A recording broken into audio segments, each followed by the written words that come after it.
this is me. And I found this, I said to one of my friends, I'm going to do this for the rest of my life. And how old were you then when you started? I think it was probably about 18. Well, yeah. So I was. Had you any sort of training? I played football. I played football kind of at a decent level over here, and I played Gaelic football, and like I boxed, and I done all of these things that Irish kids do, and most kind of kids do. But you had no sort of like martial arts training essentially, then, did you know? Like I grew up in a pretty rough area, so I knew how to fight. To grapple. You got to know how to fight. That's it. I had a headlock. I had a California headlock. I had maybe a jab and a run, you know. And a brick then. And then a brick, and that's what happens, you know. But as I say, when you fuck about with stuff like that, I got more hurt as a kid playing around in a housing estate fighting with kids than I did on one of the world stages fighting high-level martial artists, to be most young. The thing I realised when I got there was that, I thought these guys were superheroes or magic dust, and then all of a sudden, like even my first fight in Dublin in the UFC, I was like this guy's the UFC fighter, and then I hit him and he dropped, and I was like, oh fuck, you know what I mean? And people were like, we were shocked when you dropped him, but no one was more shocked than me.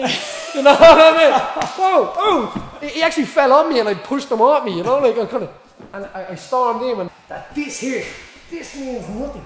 This is just instinct kicking in. You step back and look at the picture. This is your fundamental of it then. This is your fundamentals of your sport. You're on for all the, you know, obviously the boxing, the takedowns, everything. That is your bread and butter, what you've just done to me there. But the idea in a fight is now this is a small example of a universe. This is like a little eye hole to the moon. What guys do in amateur level, lads, this is where coaching comes in. Guys will come in, they'll pick up the single leg, and they'll do nothing with it. And this guy will, obviously, they're punching me in the face. It's pull and then a turn. And then let her jet. So I go, look. So I'm drawing. And I pull. I was actually teaching this to the kid yesterday, but how do I do the dot? There's no dot on a J, is there? There's no. The dot's when you're on the floor. That would have been a good one. But kids are so witty, and I learn so much from them as well. So you see, you draw back, and then when you go back, you gotta stay on your feet. Right. Of course. And then on the bottom is a better thing. So when you're here, back, and then down. You start looking at taking distance, and this will be a simple little idea of. And now it's if you know what to do, then you go to. So I'll show you how to do that. So you like that? It's really basic. So what you're gonna do is you're gonna push with this one and pull with the other thing. So push and pull. And then you get. And I stay here. And I get up and then you and now I'm well, you can see it straight away, the intensity of that is just incredible. That, like, you know, it's the legs, the body, everything as well within that as well, because you're in such short confinements and everything's in there as well. It's so back, like seeing you with the lower back as well, I can, you know, such feet, it's fine. But that's the one thing where I say, maybe as a bigger guy, that's the one where I would feel it from those sort of positions in the positions that you're getting into as well, particularly when you're trying to get up off that floor, there's pressure on your body as well. It's a situation, but it's one of the, it's like chess with digs in the head. It's every move leads to something. You've got to know how to move the pieces, and you've got to know which way they go. And if you make one wrong move, one wrong move would be a single leg taken down. I could have won all the rounds up till now. Then I do this. It's over. These are the moves essentially that would win you the fight. These are the ones that win you your fights. The basics are the ones that get you through. SBG is built on basics. The foundation of your house is the most important part. Same way with your game. There's something else to it. Now me and you are walking away there. I'm a little bit sweaty. It's just moving, and it's the idea of moving around with somebody that's. How is that exercise? You're a body man. You're like a big bag of sand. I'm like a big bag of sand. We're getting up, we're getting down. But we're interacting. It's not on a treadmill. You don't know the guy next to you. You don't know this guy. It's me and you having a conversation about how's that working. I think anyone at any level that are interested in this game, they need to figure out that this is what it is. It's jigsaw pieces. It's broke down. It's safe in the categories. That's what it's about. And the thing is, you can't not laugh. After when you were small, you mess with your brother or something like that. In my case, your sister, she used to bait me. But you're sweaty after. You don't know what happened. Maybe your ears are on fire from headlocks. So you just leave the headlocks out. Anyone who's a headlock, it's like, no, because a headlock, if you get somebody in a headlock, it can be bad. Can I show you why? Go on.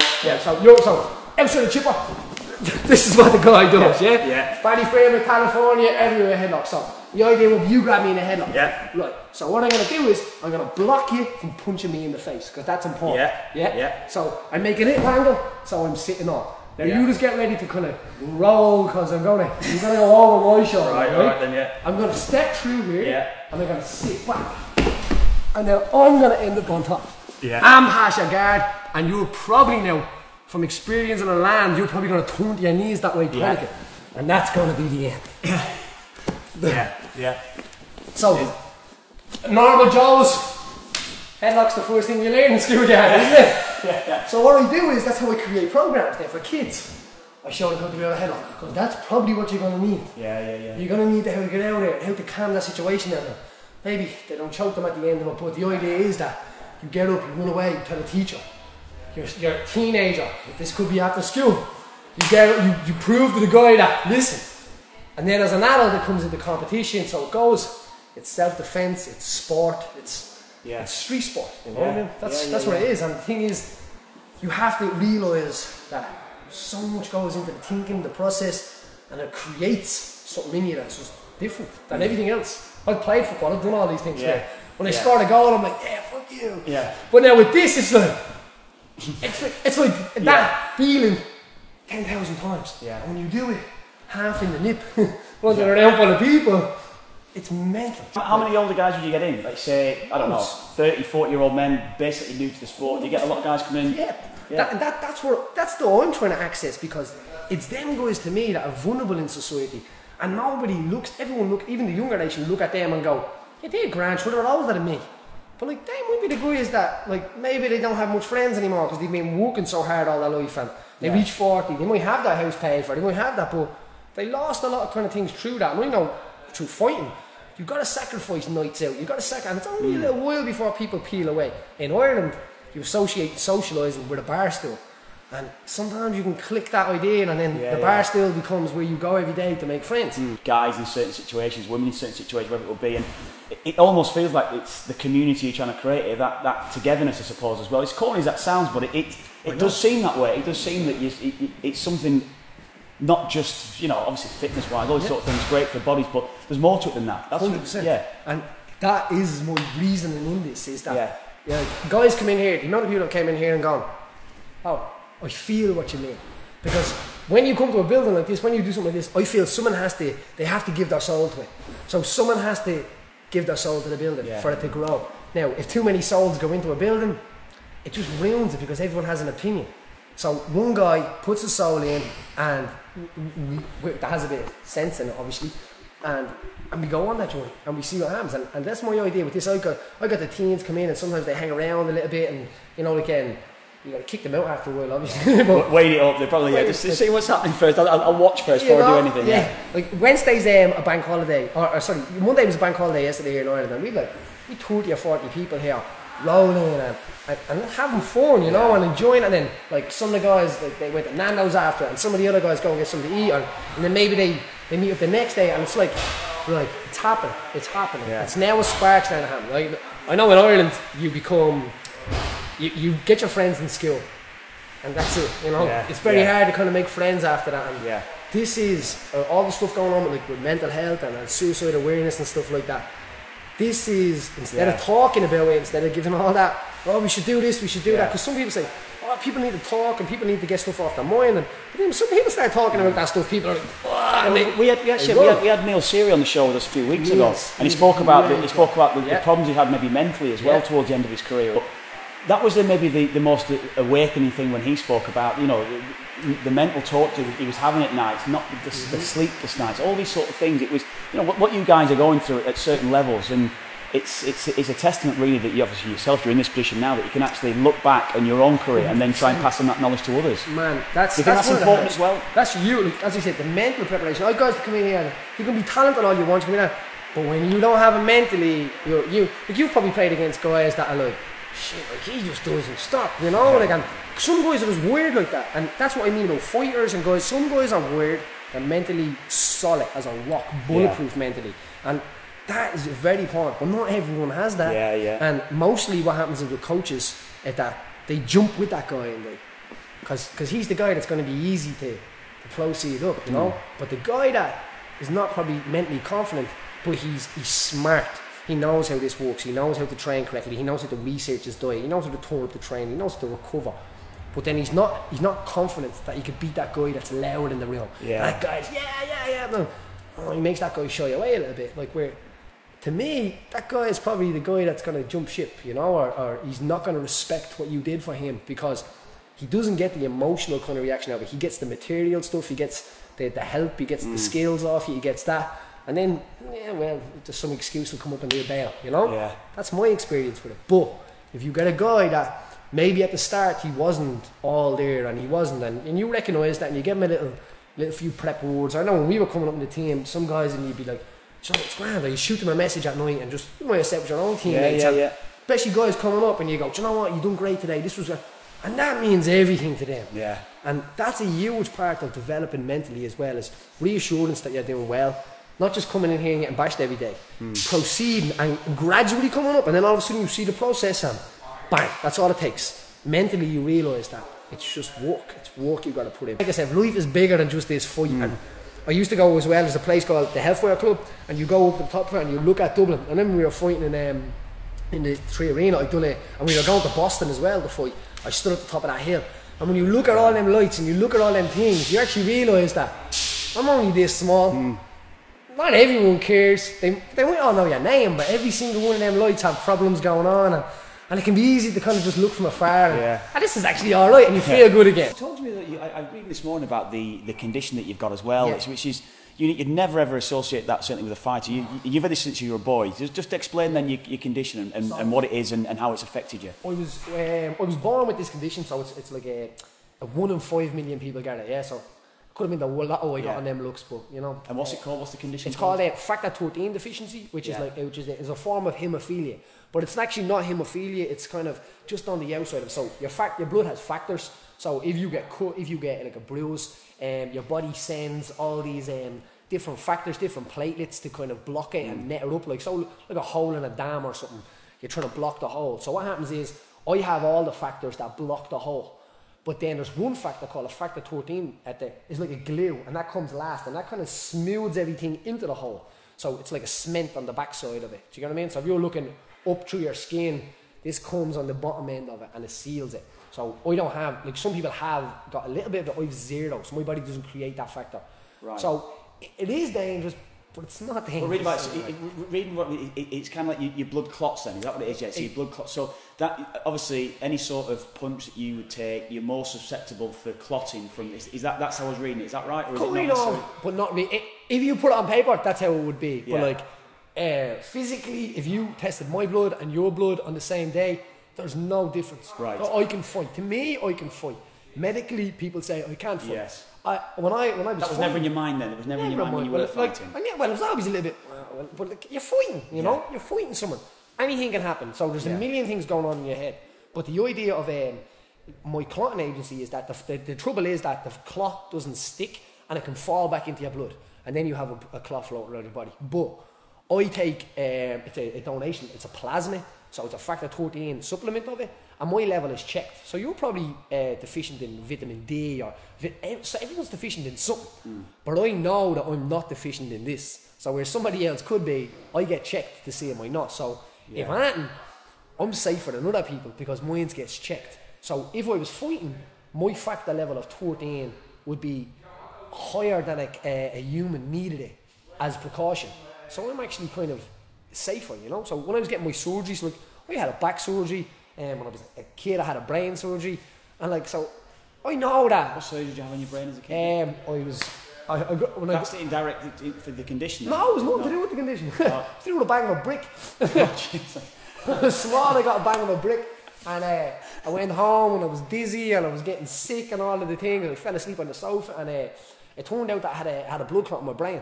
Jeez. So my mum rushed me to Children's Hospital, then they rushed me to Beaumont, then they opened my head, they took a blood clot out, and then I fell asleep, and I was recovering, and I got another blood clot. So from that clot, now that might have been something to do with the condition, but they took that out, and then I was grand. So it was touch and go.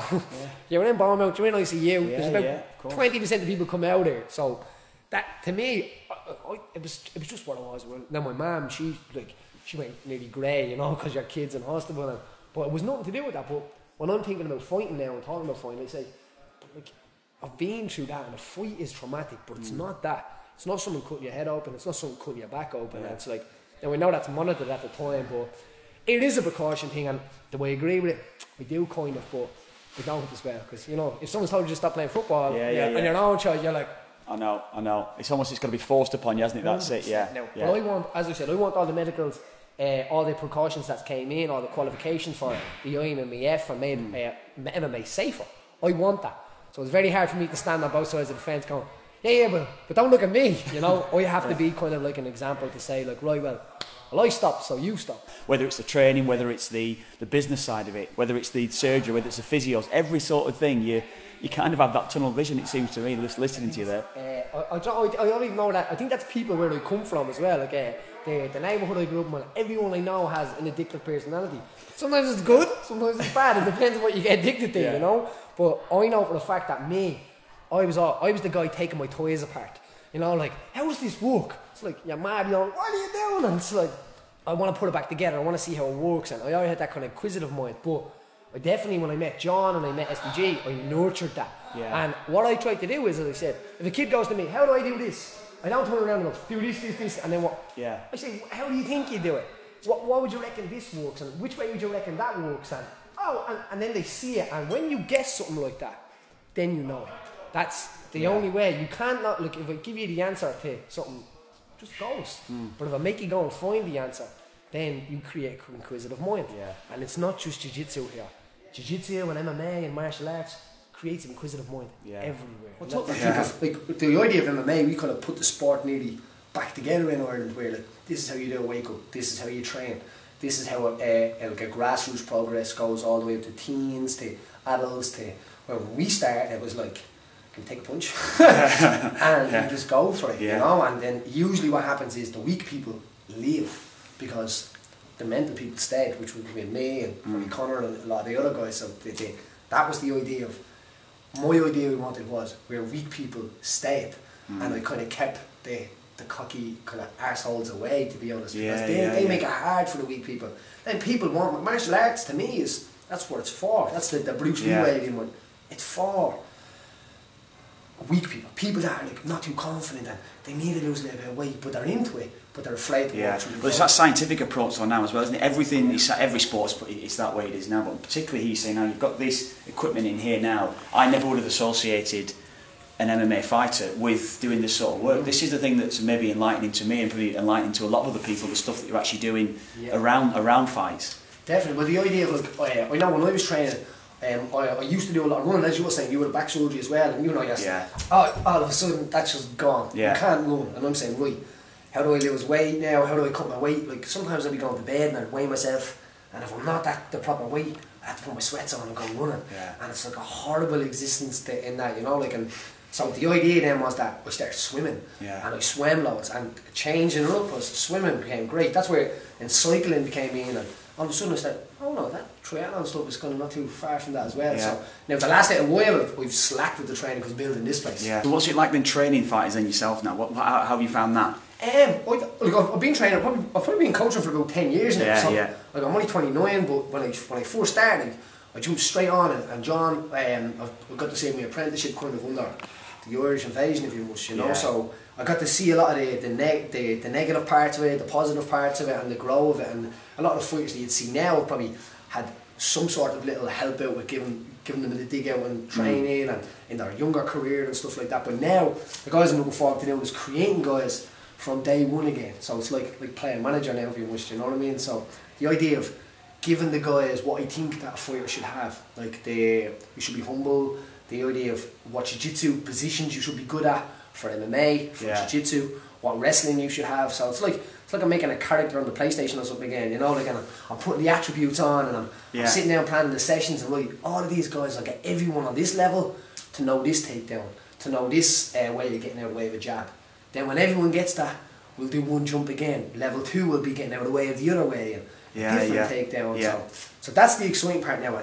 Are you proud of the way that the sport has gone now? Certainly the platform that the sport is on. Are you proud of the way that it's gone over the last 10 years? That it is on a different setting now, a different footing now? It's incredible, yeah. Like, the thing I love about most is that people now don't generalise, put us in this category of like big bald tattoo guys, you know what I mean? Like I think in Ireland we had a good help in breaking down them barriers. But the idea was being able to change people's views, and you go into a shop and some 60-year-old granny's like, oh, you do that karate stuff, don't you? And you're like, it's called mixed martial arts, and she's like, oh, I know. And they know, like, and in Ireland, I don't know, but in Ireland when people say that to you, if the woman in the shop knows the shit's on the fan, you know. It's a forget RTE now. The woman in the shop knowing it is the key. At the start, my own mother was like, "What are you doing?" You know what I mean? And she doesn't even comment on stuff. She'd be like, "Do whatever you want to do." But when I started doing jiu-jitsu and all, she'd be like, "Why don't you get a job? Like, what are you doing?" I'm like, "Man, this is going to be my job. This is the one, and this is what I'm doing." Yeah. She just wouldn't believe it. Now, even now, she's still a little bit like, I don't know. But you said just down there, you've built the gym up. You've opened this gym. So how nervous about, I suppose, maybe opening the gym, nervous about building the gym, setting it up, leaving the gym. So you were managing a gym yourself, weren't you, in another place? Then you decided to go on your own. So how does that feel now that you're actually going alone? This is down to you now and what you do. Yeah, scary shit, man. Yeah. It's only when you look at it. My girlfriend in Chelsea, like probably most of us, we would be nothing. We wouldn't have clean jocks if it wasn't for them, you know.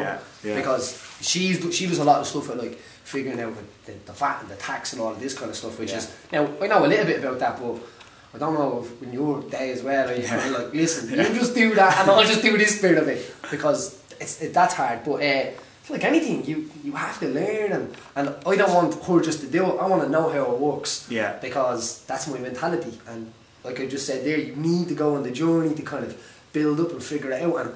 And the good thing is then a lot of my friends and a lot of my other guys are still fighting and still competing.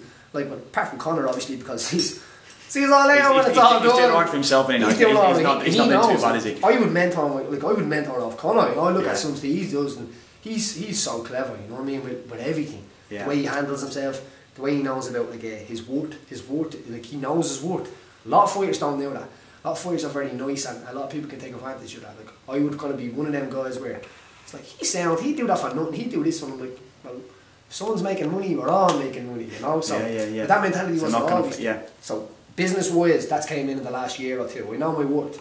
I know what I bring to the table when it comes to things, and it has to be. How have you got that mentality? And how's that mentality come about? Where you've had to, you say you know your worth. What is your worth? I'm not saying obviously. So how have you got that? How have you got that mindset now to change the mentality of, you know, ultimately you're a fighter, you train for fights. Now all of a sudden you've got to go become a businessman. Exactly. Haven't you? So I think the experience of I've been through an experience the last little while, and it was kind of, I learned so much through it. You know, I learned that like guys will tell you that you're not worth something because sometimes it benefits them, you know. And now I've always knew that, like, my worth, and knew where I was going with what I was doing. But then the idea of you saying, I believe in my worth, you know, and that's a huge part of it. So growing up, part of that saying no then at times. Exactly. Sometimes it's like I talk to people and you realise your own worth as well. And this stuff is working, and this is the mentality I used to get to where I was getting to. When we started, there was no such thing as a UFC fighter from Ireland. There was no such thing as even getting paid for fighting. There was no mad medicals, and so starting off it was pretty a jungle, you know. And so we had to kind of carve our way through that and learn through that process. Now, what my worth is, I know that for anybody else to get this, you've got to put your name on a flag, you've got to walk into a building with it, and you've got to fight some dude, and that's it. And then you have to do it again and again and again and again, and through that process you will learn so much about yourself.